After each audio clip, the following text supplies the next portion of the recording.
Hello, on today's edition of The Final Bar, we'll do our regular Friday routine, the weekly wrapping the week, and we're going to look at today's movements, how it fits into this week's trading, how this week fits into the long-term trends. We have a bit of a choppy sort of pullback day, led by the defensive side of the ledger, utilities and real estate at the top. So we'll talk about what that means for the long-term perspective. Also going to answer your questions from the Final Bar mailbag, in particular about momentum, about stochastics, volatility. Ladies and gentlemen, this is the Final Bar.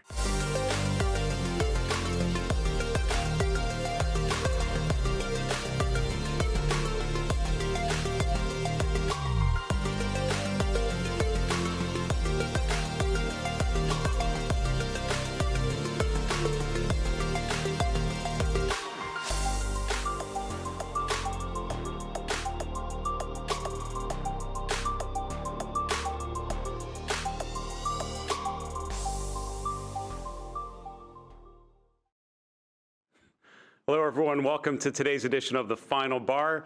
I'm your host, Dave Keller. I'm the Chief Market Strategist here at StockCharts.com in Redmond, Washington. Thanks for joining me every weekday after the close to look at today's price action, and on a Friday, connect it to the week's price action, and then connect it to the long-term trends. One of my favorite parts of a Friday show is wrapping the week. And when we're looking at today's trading, you've got a bit of choppiness, a nice rally going into the close, but overall it's a lot of the defensive that are sort of the top, right? It's real estate and utilities, and all else being equal, the chart of real estate looks pretty compelling here with nice price returns, making a new relative strength high this week, and also with a healthy dividend component. So what does that mean for the defensive side of the ledger? We talked about that a couple times this week as those names have looked strong. But number 3 today was technology, and so the tech leadership theme continues. Going into next week, you have stocks like Walmart reporting earnings on Tuesday. So a lot happening here on heading into a holiday weekend. Let's talk about the schedule coming up for the next couple weeks. Coming up this Monday, I know it's a holiday, but on the 17th, we're going to feature our second episode of Behind the Charts. This is our new interview-style show, and we're going to feature Eric Balchunas. He's the ETF strategist at Bloomberg. Some really good conversations about ETFs and some of the strengths and weaknesses of them as an investment vehicle. Jim Smith, who's a specialist in GAN analysis. Leslie Juflas was a local Seattleite and market expert on the 19th. And then Sam Burns from Mill Street Research in Boston on the 20th.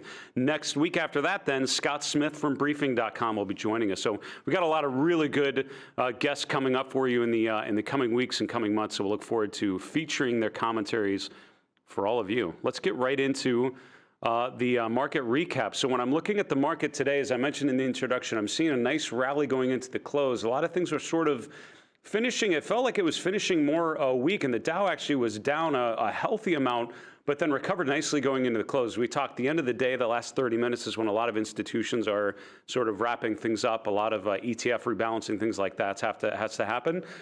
So certainly some demand going into the close. And in the end, though, if you look, this was yesterday's close here, the blue horizontal line. So we pretty much just chopped around that midpoint for the most of the day.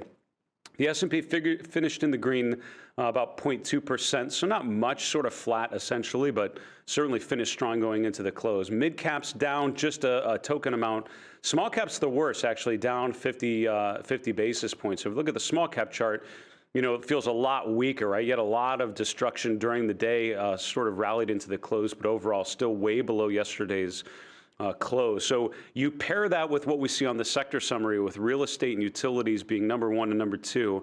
Even though the market finished strongly into the close, finished up a little bit, boy, it's not it's an offensive positioning. It's not people stepping on the accelerator. It's really more profit-taking defensive rotation that's causing demand. The chart of real estate, we should look at real quick here. This is one of our 3 and 3 yesterday, and you can see the RSI is almost to that extremely overbought range, not quite to 80, but that would be the key level. You see this, you know, very constructive basing pattern, the cup and handle pattern breaking to new highs. Now the relative strength at a new 2.5-month high, it looks like. So not bad actually for a sector that's really on the defensive side. So it's interesting, right? So you have this, you know, up move and stocks are holding up with defensive leading it. However, technology remains in a position of strength. You have this bearish divergence or non-confirmation at the very least. The relative strength has tapered off pretty well, but I mean, it's still up 20% in the last year. That's relative to the S&P 500, which is very impressive relative returns for sure, with some real big cap names that are driving that. I think another thing that's interesting is you notice consumer discretionary next to the bottom, next to energy, which is the sort of perennial bottom feeder of the markets. I feel like when you look at sector rotation, consistently at the bottom of the ledger, and consumer discretionary just above that. So that offense versus defense ratio we look at within consumer, we're going to look at that in a little bit when we wrap up the week. You're going to see that that's overall favoring consumer staples because of days like this when staples are at the top there. In terms of industry and other themes to pick out just with today's trading, sort of a mixed bag on the strongest industries list. You have some things within consumer discretionary that it's hard to get that excited about it, but travel and tourism, it's interesting that that's at the top, followed by furnishings, which is a smaller group within consumer discretionary. I was actually kind of surprised to see some of the financials stocks in here. So consumer finance actually pop to the top. If you look at the chart of consumer finance, it actually looks pretty interesting. It's had this nice run into the first couple weeks of the new year, then sort of had this bull flag pattern, nice run up, lower highs, lower lows, sort of a counter trend corrective move. And then we've now broken above that pattern, and now it's once again to new highs. So it's an interesting follow through. With groups like that, just as a reminder, if you're not familiar with what comprises those groups, it's no problem. Go to the industry summary tab. It'll go by sector. If you go to financials, you'll see specialty finance. If you bring that up, you can do it a couple ways. I'll do the scooter rankings, and we can see, all right, so it's the exchanges, things like MSCI, Moody's, these are SP Global. These are the large cap names in the space. I'm looking at this column here. And if you look at some of these charts, they've been very resilient, right? So the chart of MSCI has done very, very well. Broken to new highs, even more constructive and a stronger uptrend than its group. Almost right at the 80 level, meaning almost extremely overbought. And look at the relative strength. It's up 50% almost in the last year on a relative basis to the S&P 500. So that's sort of the routine I would use if you're not familiar with some of these groups. Look at the industry groups. Look at the industry summary page as a way to drill in and see what names are actually causing those movements. Specialty REITs consistently have been on this new highs list. That's one of the reasons why real estate as a sector has done so well. On the bottom side, we have some consistent favorites. Things like coal names have been relatively weak. The tires group within consumer staples has been relatively weak. But now within financials, you can see that there's a real potential, right? Something like specialty finance breaking out, but look at full line insurance, which is also in financials, breaking to new swing lows, new low for the year. Also mortgage finance. So some of those names that are a little different. So financials is one of the sectors, actually a lot of different pieces, a lot of different opportunities. Auto parts are interesting because I think, AAP, some other names, if I remember right, reporting earnings next week. So some weakness going into the holiday week leading up to their announcement next week.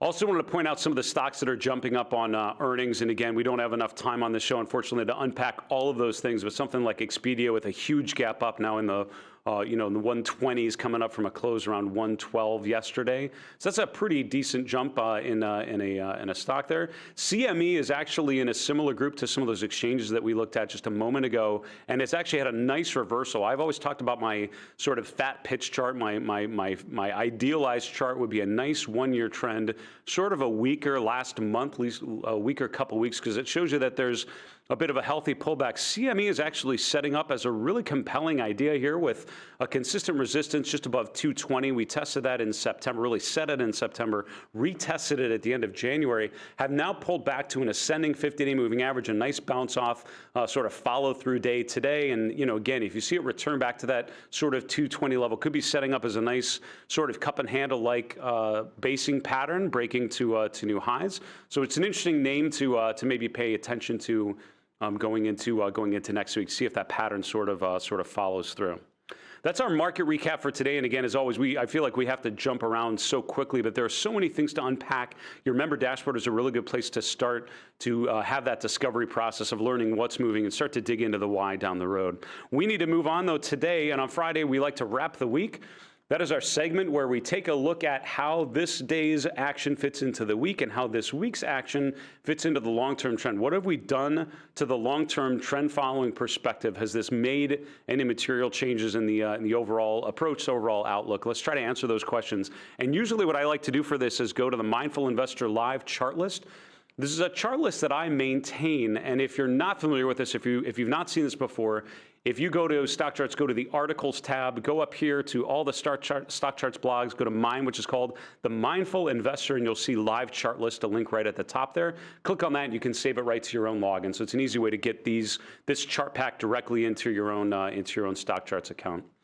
Let's start at the top here. So every morning I start with a chart that looks kind of like this. It's a long-term weekly chart on the S&P 500. This is a constant reminder that this week, which finished strong, right? We finished up, we've got new intra-week highs, new closing highs for the index. That's all very positive, but I like to look at it within the context of this long-term trend.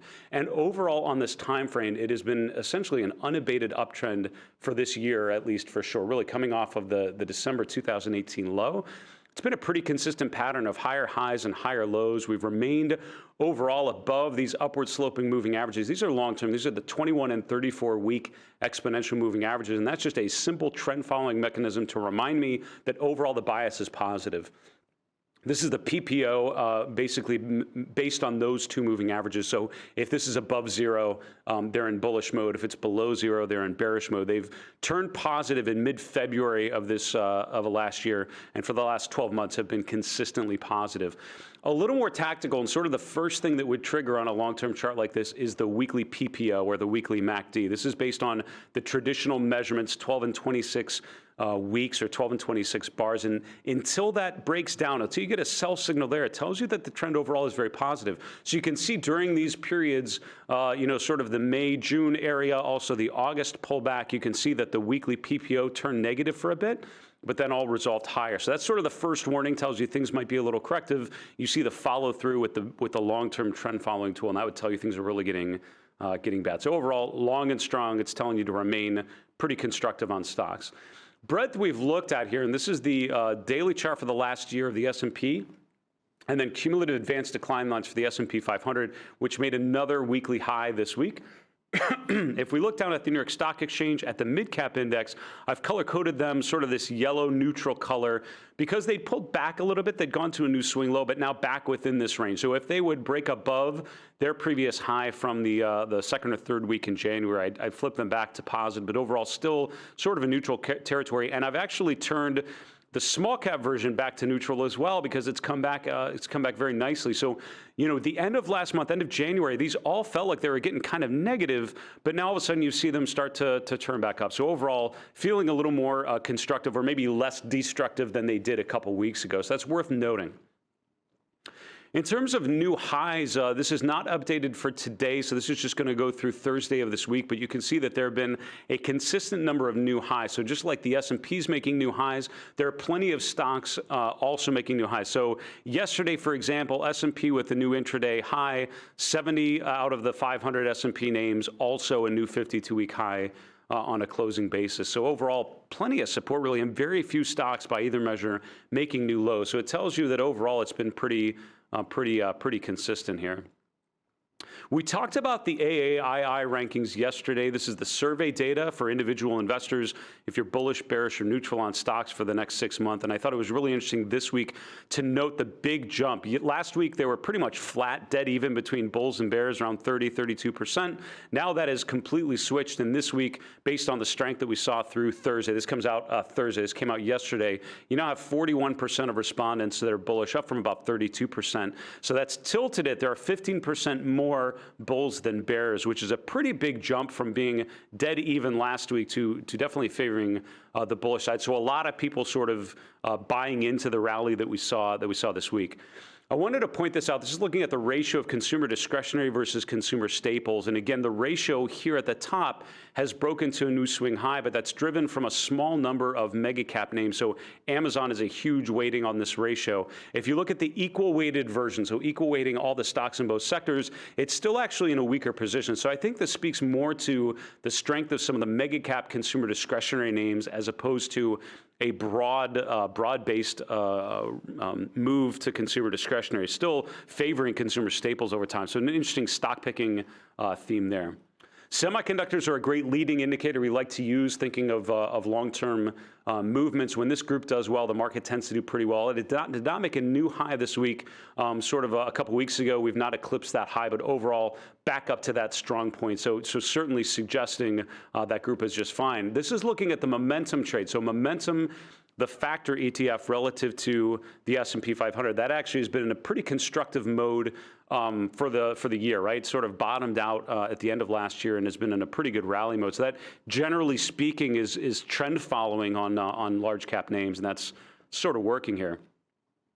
One other thing I wanted to point out here before we get on to some other charts, this is the relative strength of small caps versus large caps, and you can see how this has continued to go down and to the right. I tell people this is what we technical analysts call a downtrend, right? Lower lows, lower highs. I feel like there are very few of those around because so many stocks have looked relatively constructive, but this is showing you how investors have been favoring the large mega cap space versus small cap stocks. So it's really not telling you to rotate into small caps anytime soon. The flip of this chart would be U.S. stocks versus non-U.S. and same thing. It's suggesting basically mega cap U.S. has been the trade. That's the place to remain. So the concerns would be any breadth weakness will appear before the broad indexes would potentially start to turn. I wanted to finish off our weekly wrap segment today talking about sectors. We had yesterday, I want to say, a sector spotlight, sector setups segment where we're talking about sector rotation and some of the different themes in there, but I wanted to point out just year-to-date returns on some of these sectors. Today we have utilities and real estate that's the number one and number two on today's trading. This is looking at essentially year-to-date and seeing where the returns have been. So it's 31 trading days we're looking at. Right now I'm looking at the S&P 500 up 4.7% on a total return basis year to date. I can see some of the sectors have been better than that. Technology, number one, up almost 11%. Number two, though, is utilities, and number three is real estate. So even though tech has been the leader, number two and number three have been utes and real estate, which are really defensive part of the markets, but with a big yield component. After that, we have communication services, and then we have consumer discretionary. The only two out of the 11 sectors that are down are materials, down 1.5%. Materials is a pretty small weighting in the S&P, maybe 2 or 3% at the most.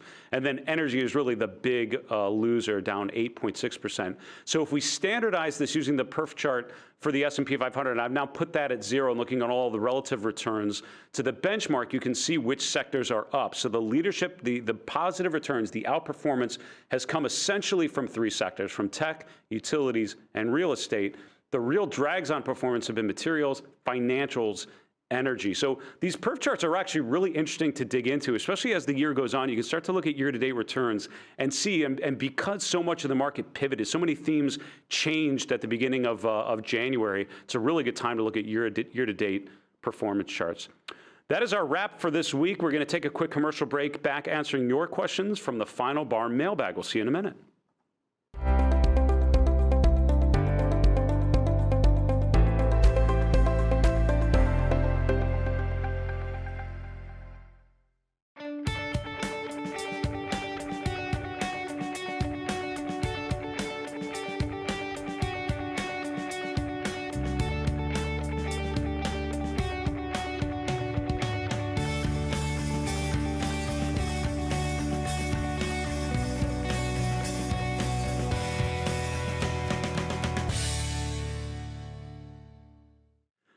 Hey there, welcome back to the show, The Final Bar. Please keep your questions and your feedback coming to us. The Final Bar at StockCharts.com is the best way to get your questions in front of us. During the show, just put a quick comment in the Q&A segment of the screen, and we'll capture all of those and use them for a future show. And on Twitter, at Final Bar SCTV. Give us a follow there, and you can ask us questions directly through tweets.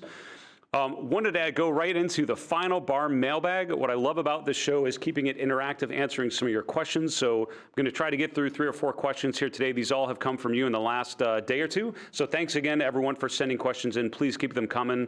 And also feedback on our platform. We certainly are trying to make it better for you. Question number 1, we interviewed Tony Dwyer recently. This was for Behind the Charts, which was really a fantastic interview. He's such a thoughtful strategist and knowledgeable guy. He knows the markets well. So if you missed that, go to our YouTube channel, look for the Behind the Charts premiere, and you'll see his interview. He talked about stochastics, and I've known Tony for a number of years. He's not a technical analyst, he'll admit that. He is a strategist, but uses charts, and that's why I always enjoyed following his work. He would connect what he was seeing with the macroeconomic, the geopolitical, the big picture, but relate it back to what I was seeing looking at the charts. And I think there's a lot of value to that multidisciplinary approach. He talked about stochastics, and that is one of the indicators that I found that he uses. So to be honest with you, stochastics are an interesting indicator. They are sort of, the way I've thought about it, it's sort of a combination of RSI and MACD, if that makes sense. So RSI is a measure of momentum. It shows you where things are at relative to where they normally go, and that's kind of what stochastics is doing. And again, I'm gonna completely fudge the calculations, but what I'm essentially would tell you is, what it looks for is where are we at relative to the highest high and lowest low over a certain look back period. So if you look back 14 days, what was the highest high in the last 14 days? What was the lowest low in the 14 days? And right now we're 95% of the way above, in that range. So we're really near the highs of the period. And you can see that's what the chart looks like here. If you look at the last 3 weeks or so, we're about 95% of the way at the upper end of that range. That's about makes sense. Then there are different ways to smooth that out. So here we're using moving averages to smooth out that stochastics measure. And stochastics is not a great title.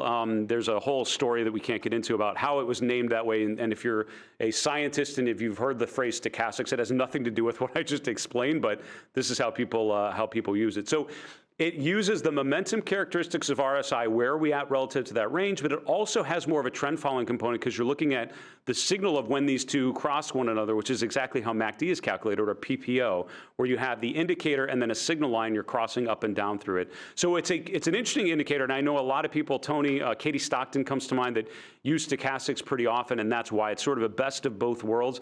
I use RSI and I use the MACD and the PPO kind of separately, and so I've not looked at this a ton only because I feel like I'm covering that with other places. The good takeaway, and I would remind you there, is remember, if you look at a number of indicators that are all telling you the same thing, you're not really giving yourself much to work with. You're kind of saying the same thing a couple times. So make sure you're using different types of approaches, otherwise you're gonna just duplicate your effort. So that is how Tony sort of uses stochastics, and that's how I would suggest you take a look. Look at our Chart School article on stochastics if you're not as familiar with it. Question number 2, the Dow Industries chart list that I sent, that I mentioned on the show, which is absolutely right.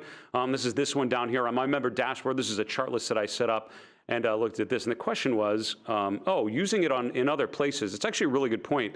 I didn't even think of using this on an RRG, and it's gonna be super busy. I'm gonna take the tail down to 0, which will make it a little easier. And you can see it's kind of grouped in here, but if you zoom in a little bit, you'll find that it's actually a really good way to visualize a number of different groups. Some of these tickers might be a little challenging, and so one of the things you have to figure out is how you review the names and what they all are. But you can actually take a group of industry groups. So for example, make a chart list with all the industries in one sector, like all the financials groups, and dump them right in there. And you can actually visually see where they're at. So any of your chart lists you can immediately put into RRG mode and see how they relate relative to a benchmark in the middle. You can change the benchmark. So you could look at all the financials groups relative to the XLF or something like that in the middle. So there are plenty of really interesting ways you can do it. The other thing I would mention is when you bring up an RRG for the first time, you actually will have the option to take one of our predefined groups,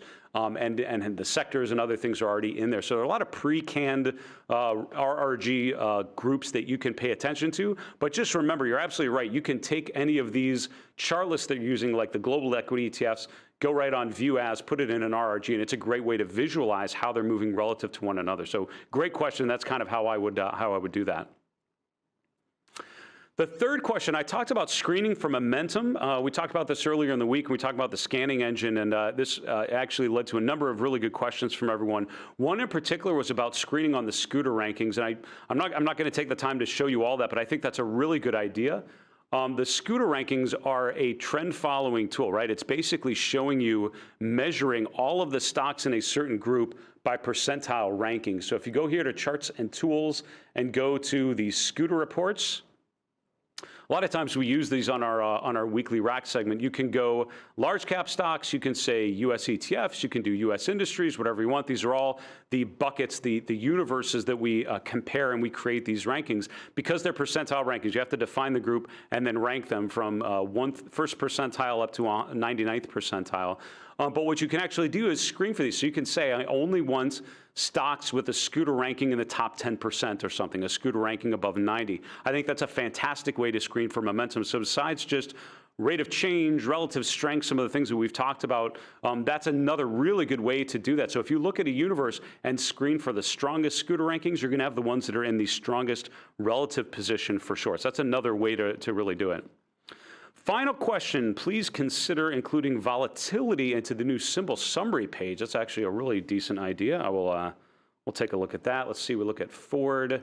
I meant to switch this to symbol summary, which we will now do. So the symbol summary, if you caught Monday's episode, we had Grayson Rose from the StockCharts team in to talk about the symbol summary. It's a fantastic new feature on StockCharts, which the first time we're really incorporating more and more fundamental data into our platform. This is the first of a number of improvements we're going to make along those lines. Next to come would be earnings dates, earnings trends, so we can chart earnings over time, analyst ratings, all of those sorts of things we'll be incorporating very soon. In terms of volatility, right, we have very limited amount, but we do have some. So ATR would probably be the best measure of volatility that I would say that I'm seeing on here right now. It's a really good idea. We'll take a look at that, and thanks for that suggestion. You know, as you're using this function, I'd encourage you to send emails to us to the finalbar@stockcharts.com or send a message into our support desk. Let them know what you'd like to see here. We are looking very closely at all the feedback on this specific tool because it's brand new and we are in development mode. So we'd love to make it more and more helpful for you.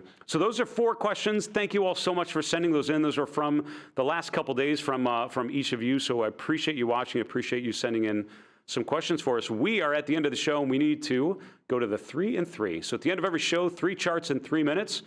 Let's get through it. So first off, the S&P 500 with new highs and new lows. So we talked about this a little bit earlier, and again, in an environment where there are stocks making new 52-week highs, meaningful numbers of stocks making new 52-week highs, the market's doing okay. And so when 70 out of 500 stocks are making a new 52-week high in the last couple days, 70 to 80, that's pretty good, right? I mean, that means a lot of stocks are in this similar mode where they're looking kind of similar to the S&P and they're up and to the right, sort of long and strong. Only 3 out of 500 yesterday made a new 52-week low, so that's a pretty limited number, right? Obviously, most stocks are doing very, very well. What I'm looking for right now, and why this is one of my 3 and 3 today, is going into next week, after you've had a nice strong week, new highs, new intraday highs, new intra-week highs, new closing highs, what happens on a shortened holiday week, and do we see some digestion of those gains based on earnings, based on after the holiday on Monday?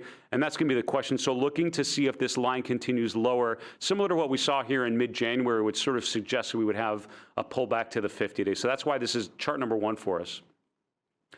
Chart number 2 is looking at the EWJ. This is the Japan ETF. This has been at times a really compelling chart. And I remember looking at it back here in September, and it was just fantastic breakout, breaking to new swing highs, a nice pullback, retesting that resistance, became support. We broke to new highs, just felt sort of long and strong, and then it tapered off. You can see how the momentum has been sloping downwards. It hit resistance around 60 and never really was able to push past it. It's tried a number of times, but it's failed every time, and now this week is once again pretty weak. Why it's on my list is because of the severe underperformance. Just because the price is okay now, because so many things look so strong, okay is actually pretty bad on a relative basis. So be watching the relative strength. Until the relative strength on something like the EWJ starts to stabilize, you probably want to avoid it. And then finally is the TLT. This is the long bond ETF. So this is looking at bond prices. We've talked about this chart and how it's broken out of this descending triangle pattern, sort of unusually resolved to the upside, broke above trendline resistance, broke above the most recent swing high, nice pullback. Now we have what I would call a bullish pennant pattern. That's a nice run, and then you have this short sort of triangle pattern of lower highs and higher lows. We're just testing the upper end of it, which is why going into next week, I think it's going to be really telling to watch. We either resolve to the upside, and it tells you bond prices are going to go back continuing further, which might suggest either stocks and bonds moving up in tandem, or we may want to start to lean more toward bonds as we're thinking about allocation. Or number 2, we rotate more toward the bottom of this triangle. We go down to the 143-ish range, and it suggests weakness in Treasury and bond prices. So that's a chart I will be looking at. And ladies and gentlemen, that is our show. And that's wrapping the week for the final bar. Thanks for joining us every weekday after the close to look at the technical action connected to the long-term trends. Please keep your questions and your feedback coming to us at all times. The final bar at StockCharts.com. We love hearing from you. Any comments about what we could do better, what we could improve on, we really appreciate it.